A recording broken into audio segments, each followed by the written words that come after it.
Hello everyone, welcome back to my YouTube channel Aimers. आज की video में हम बात करेंगे comparative politics meaning, nature and scope के बारे में। ये हमारा कंपैरेटिव पॉलिटिक्स का सिलेबस है, जिसमें हमारा सब्जेक्ट कोड है UMJ PST 401। ये हमारा मेजर 1 है और इसका आज हम 1.1 टॉपिक करेंगे। सबसे पहले हम बात करते हैं कि कंपैरेटिव पॉलिटिक्स होता क्या है। तो कंपैरेटिव पॉलिटिक्स क्या है? कंपैरेटिव पॉलिटिक्स स्टडी है of forms of political organisation, उनकी कैरेक्टरिस्टिक्स और पॉलिटिकल प्रोसेसेस के बारे में। मतलब कि हम कंपैरेटिव पॉलिटिक्स के अंदर क्या पढ़ते हैं? पॉलिटिकल ऑर्गेनाइजेशंस को पढ़ते हैं, उनकी क्या कैरेक्टरिस्टिक्स है उसे पढ़ते हैं, और पॉलिटिकल प्रोसेसेस, कौन कौन से प्रोसेसेस इन पॉलिटिकल ऑर्गेनाइजेशंस के अंदर होते हैं, ये सब की स्टडी कंपैरेटिव पॉलिटिक्स के अंदर होती है। अगर हम इस सब्जेक्ट की बात करें, इस वाले डिसिप्लिन की बात करें, तो इसकी रूट्स हमें प्लेटो और एरिस्टोटल के वर्क में भी दिखती है। कैसे? जो प्लेटो है हमारे पॉलिटिकल फिलोसफर, उन्होंने स्पार्टन मॉडल ऑफ एजुकेशन को कंपेयर करा था और थ्योरी ऑफ एजुकेशन हमें दी थी। एरिस्टोटल की बात करें तो एरिस्टोटल ने कंपेयर करा था 150 कॉन्स्टिट्यूशंस को, और उन्होंने ये कंक्लूड करा कि जो पॉलिटी है वो बेस्ट फॉर्म ऑफ गवर्नमेंट है। पर एरिस्टोटल को ही हम फादर ऑफ कंपैरेटिव पॉलिटिक्स भी बोलते हैं। Father of comparative politics. क्यों? क्योंकि ये फर्स्ट पर्सन थे जिन्होंने 150 कॉन्स्टिट्यूशंस को कंपेयर करा था और अपनी थ्योरी दी थी कि पॉलिटी जो है वो बेस्ट फॉर्म ऑफ गवर्नमेंट है। अब अगर मैकियावेली की बात करें तो इवन मैकियावेली ने भी कंपेयर करा था पॉलिटिकल कल्चर को, ये रिकमेंड करा था कि जो रिपब्लिकन फॉर्म ऑफ गवर्नमेंट होती है वो उन टेरिटरीज के लिए जहां पर लोग ज्यादा वर्चस हैं, और मोनार्की उन स्टेट्स के लिए जो रिपब्लिकन नहीं है, बाकी वालों के लिए मोनार्की। तो इस तरीके से उन्होंने कंपैरिजन करा पॉलिटिकल कल्चर का। तो अगर हम देखें तो जो कंपैरेटिव पॉलिटिक्स है वो उसकी स्टडी सिर्फ आज नहीं हो रही है, बल्कि हम सिर्फ इसकी स्टडी आज के टाइम पर नहीं हो रही, बल्कि एंशियंट टाइम में जो हम प्लेटो, अरिस्टोटल, मैकियावेली जैसे पॉलिटिकल फिलोसफर थे, वहां पर भी कंपैरिजन होता था पॉलिटिकल इंस्टीट्यूशंस के बीच में, पॉलिटिकल ऑर्गेनाइजेशंस के बीच में, उनके प्रोसेसेस के बीच में, और इन फिलोसफर्स ने अपनी अलग अलग थ्योरीज दी। अगर वही बात आ गई कि प्रेजेंट कंटेक्स्ट की बात करें तो वहां पर भी कंपैरिजन जो है एक प्रोमिनेंट मेथोडोलॉजी है ये पॉलिटिकल प्रोसेस को समझने के लिए। जब हम किसी चीज का कंपैरिजन करते हैं तो उसमें से हमें पता चलता है कि कौन सी चीज जो है सुपीरियर है या इंफीरियर है, कौन क्या सिमिलैरिटीज है दोनों के बीच में। अगर हम कुछ डेफिनेशंस की बात करें कि जो मेजर थिंकर्स हैं, फिलोसफर्स हैं, उन्होंने कंपैरेटिव पॉलिटिक्स को कैसे डिफाइन करा, तो सबसे पहले नाम आता है इसमें हमारे MG स्मिथ का। कंपैरेटिव, वो कहते हैं कि comparative politics is study of form of political organisation, their properties, correlations and variations and mode of change. उनका मानना है कि कंपैरेटिव पॉलिटिक्स किसकी स्टडी है? ये फॉर्म्स ऑफ पॉलिटिकल ऑर्गेनाइजेशंस की स्टडी है, उनके प्रॉपर्टीज की, उनके कोरिलेशंस की, उनके वेरिएशंस की, उनके मोड ऑफ चेंज की। It means that political organisation, for example कि हमारे पास लेजिस्लेचर हो गया, हमारे पास एग्जीक्यूटिव हो गई, जुडिशरी हो गई, प्रेशर ग्रुप्स हो गए, हमारे पास पॉलिटिकल पार्टीज हो गई।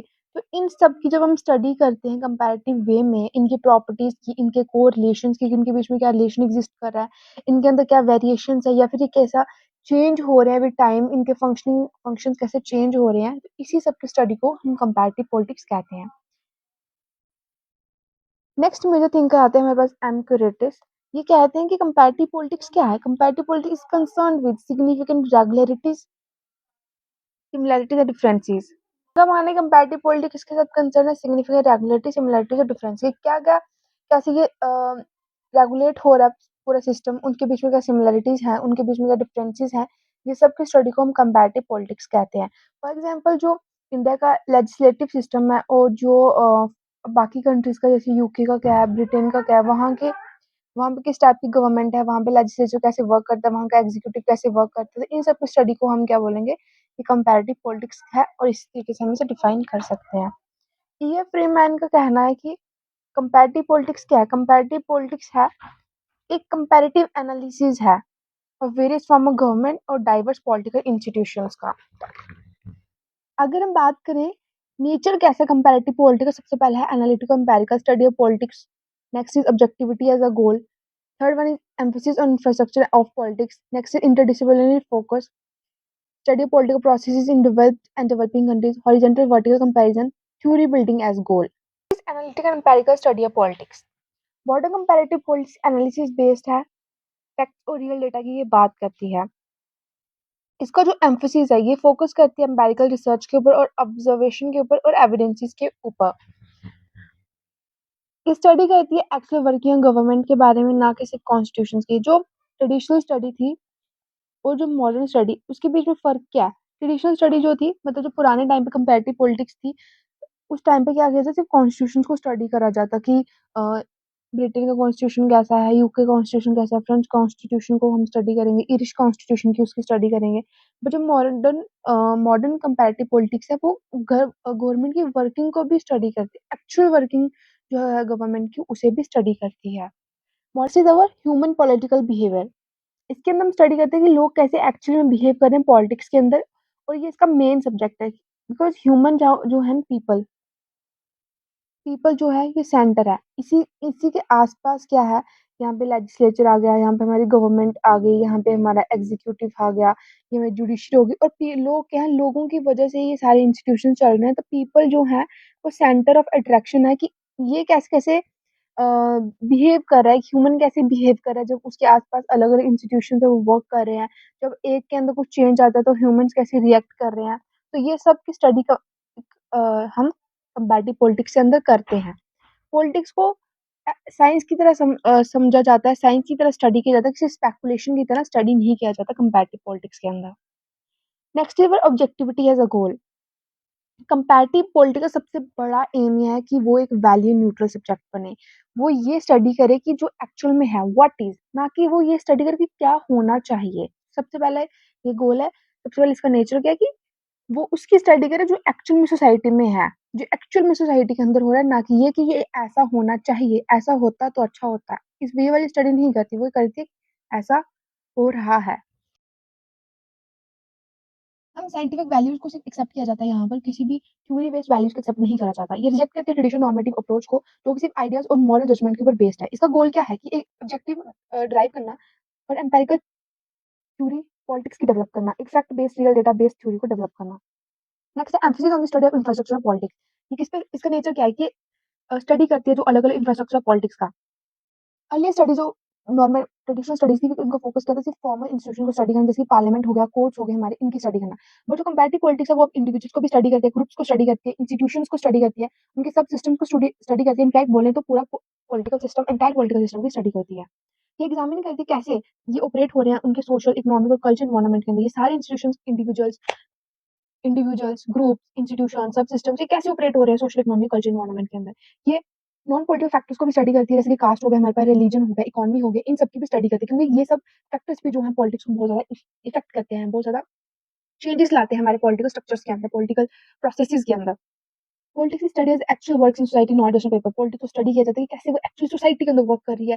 पॉलिटिक्स राजनीति जो है ग्राउंड लेवल पे कैसे वर्क कर रही है, गवर्नमेंट कैसे रिस्पॉन्ड कर रही है ग्राउंड लेवल को, इसकी स्टडी करी जाती है, ना कि सिर्फ जो पेपर्स के अंदर होता है या जो पॉलिसी पेपर्स के ऊपर होती है उनकी स्टडी नहीं होती है। Interdisciplinary focus. Comparative politics knowledge use करती है बाकी सब्जेक्ट्स जैसे सोशियोलॉजी हो गया, साइकोलॉजी हो गया, एंथ्रोपोलॉजी हो गया, इन सब के साथ मिलकर कंपैरेटिव पॉलिटिक्स की स्टडी कर जाती है। इकोनॉमिक्स की impact. Politics can't be understood in isolation from society. हम सोसाइटी को अलग करके पॉलिटिक्स को नहीं समझ सकते। सोसाइटी जो है वो सेंटर ऑफ अट्रैक्शन, सोसाइटी से ही बाकी सारे स्ट्रक्चर्स बनते हैं, ठीक है। सोसाइटी क्या है उसको हम आइसोलेट करके पॉलिटिक्स को नहीं समझ सकते हैं। तो politics can be understood in isolation from society. Interdisciplinary study हमें हेल्प करती है डीपर रियलिस्टिक एनालिसिस को ड्राइव करने में। पॉलिटिक्स को हम लिंक करते हैं ह्यूमन बिहेवियर के साथ, क्योंकि ह्यूमन जो है वो मेन इसका करेक्टर है पॉलिटिक्स के अंदर। नेक्स्ट है द फिफ्थ नेचर क्या है कंपैरेटिव पॉलिटिक्स का, वो है डेवलप्ड और डेवलपिंग कंट्रीज के पॉलिटिकल प्रोसेस की स्टडी करना। जो ट्रेडिशनल स्टडीज थी वो सिर्फ वेस्टर्न कंट्रीज के ऊपर फोकस करती थी, उनके कॉन्स्टिट्यूशन के ऊपर फोकस करती थी, उनके फंक्शनिंग के ऊपर फोकस करती थी। बट जो कंपैरेटिव पॉलिटिक्स, अब इसमें हम डेवलप कंट्रीज की भी बात करते हैं, डेवलपिंग कंट्रीज की बात करते हैं, एशियन, लैटिन अमेरिकन और अफ्रीकन स्टेट्स की बात करते हैं, जिसे हम ALAA के नाम से बोलते हैं। ये सारी अंडर डेवलप्ड कंट्रीज हैं। ये रिजेक्ट करती है पेरोकियल और बाइस नेचर अर्ली स्टडीज का। स्कॉलर्स के आलमंड हो गए, हमारे पास कोलमैन हो गए, वर्बा हो गए, ईस्टर्न हो गए।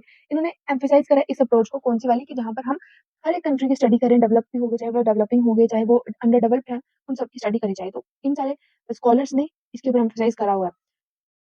Every political system is treated laboratory for understanding political system. हर एक पॉलिटिकल सिस्टम को एक लेबोरेटरी की तरह समझा जाता है, जहाँ पर हम एक्सपेरिमेंट्स करते हैं, जहाँ पे हम उन एक्सपेरिमेंट्स को समझते हैं, उन एक्सपेरिमेंट से हम लॉज बनाते हैं। और पॉलिटिक्स के अंदर क्या होता है कि जब हम समझ रहे हैं तो हम थ्योरीज डेवलप करते हैं। ओके, तो यहाँ पे सिर्फ इतना सा डिफरेंस है। Where political process studied studied